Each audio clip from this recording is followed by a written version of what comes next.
Hi, welcome to my channel. My name is Ku if you're new here, and I'm excited to have you.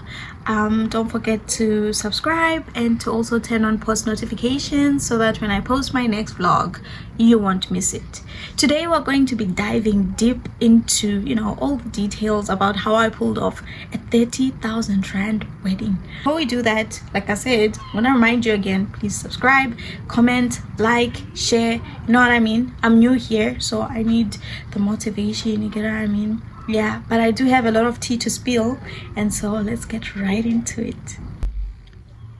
Okay, so most of my family was in Zimbabwe, or is rather in Zimbabwe, and so when we initially started planning the wedding, we had wanted to do it in Zimbabwe, but then when we were calculating how much it was going to cost to travel to Zim, to get vendors in Zim, the venue in Zim, and all of that stuff, it was like, oh my gosh, this is quite a lot of money.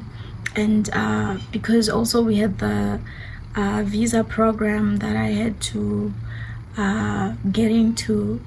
I mean, immediately after getting married, I was supposed to be joining my husband in the UK because that's where he works.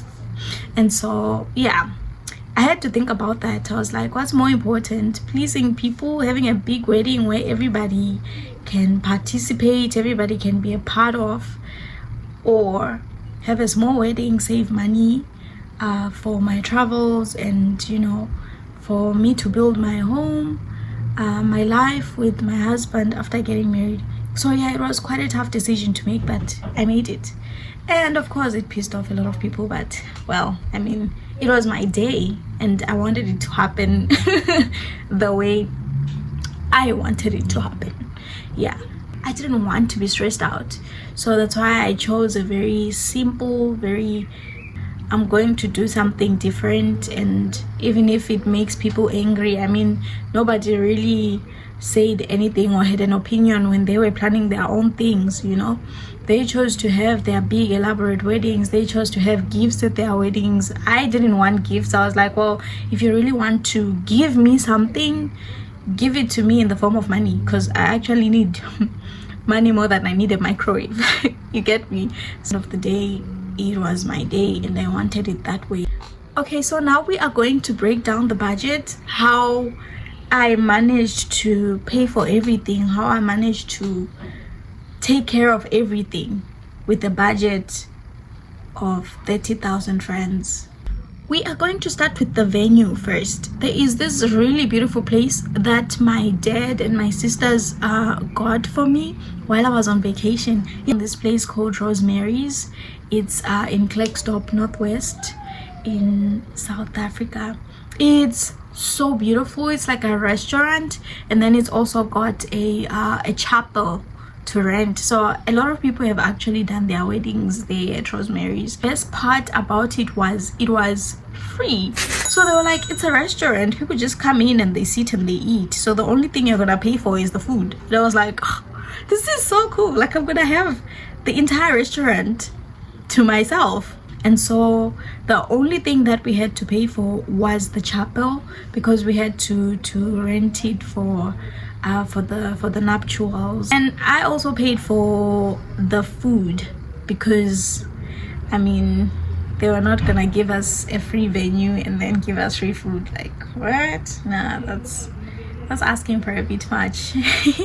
Paid about 300 rand per person, and we were gonna have a buffet. There was chicken, there was lamb, there was just a whole lot of food, like a whole lot of food, and it was absolutely amazing.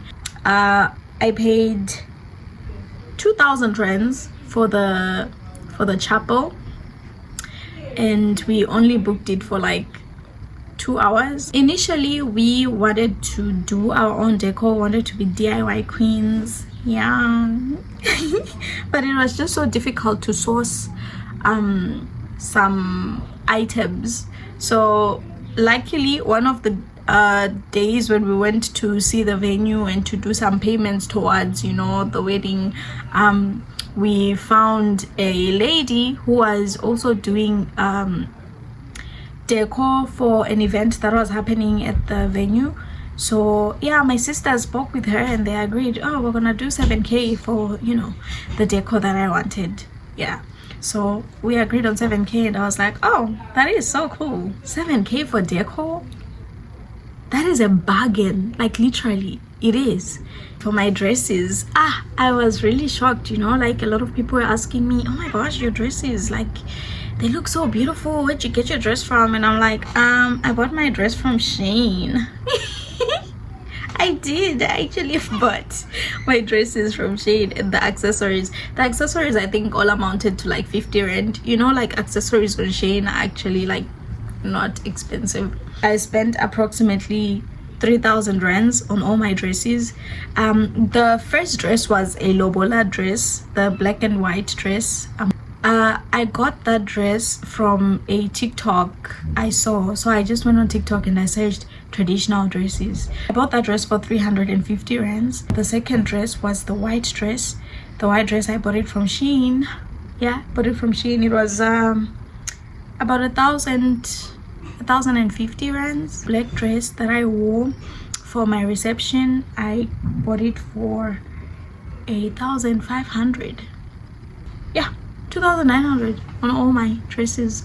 Saved quite a lot because people spend a lot of money on their wedding dresses. I mean, it didn't make sense to me. Like, I'm gonna wear these dresses for like what, one day? Of course, it's like, you know, very sentimental. Like, I only intend on getting married once, but at the same time, it's like 10,000 rands on a dress I'm gonna wear once. I mean, let's be practical, you know. And then my makeup was 550. These sprinkles did it. I looked so gorgeous, like wow. Hair was 100 rands, and then yeah, my hair was 100 rands. It was literally just gel. And yeah, because I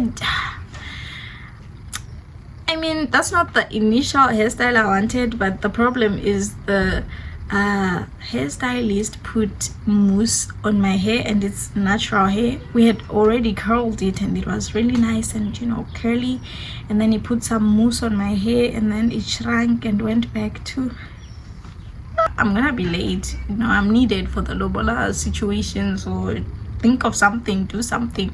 It just took some gel and just how I ended up with that hairstyle that day, but it was not part of the plan at all.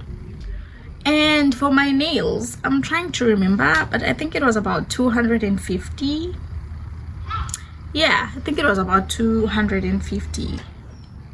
I really hate to say this, but it's absolutely necessary. Bridesmaids are overrated, like literally overrated, and it's just an unnecessary expense. And I was not going to make my friends pay for dresses and shoes and whatever. It's my wedding. Like, no, I shouldn't. It shouldn't be an expense to you. So I was like, nah, I don't want bridesmaids.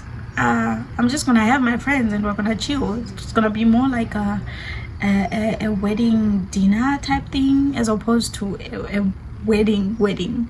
So put more emphasis on the food and, you know, yeah, so that people can really eat and just enjoy. But I didn't want bridesmaids, such an unnecessary expense. I didn't want any of the typical stuff that you find at African weddings, especially Zimbabwean weddings. I was like, nah, you don't always get what you want. Sometimes you can plan, but things don't always go the way that you want them to. So yeah, that's pretty much how, you know, everything went down. But yeah, don't be afraid to piss people off. Like, don't be afraid to make people angry. Don't be afraid to disappoint people. Don't be a people pleaser. Do what makes you happy. Do what you think is right. Do what is proper for you, because you honestly cannot please everyone. I just think that if I had done what everybody said I should do, I would have been so miserable on my wedding day. Like, yo, my dress, if somebody had like an input on what I should wear, I would have been really miserable.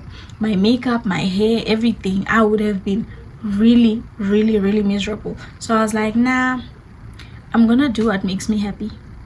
And I did, and I don't regret it. I don't regret it at all. I'm really happy with how everything turned out. I'm really happy with the situation as it stands. So yeah, this was how I spent 30K on my wedding. I hope you enjoyed this. Please don't forget to subscribe if you haven't already, and yeah, I'll be seeing you again next week with a new vlog. Bye.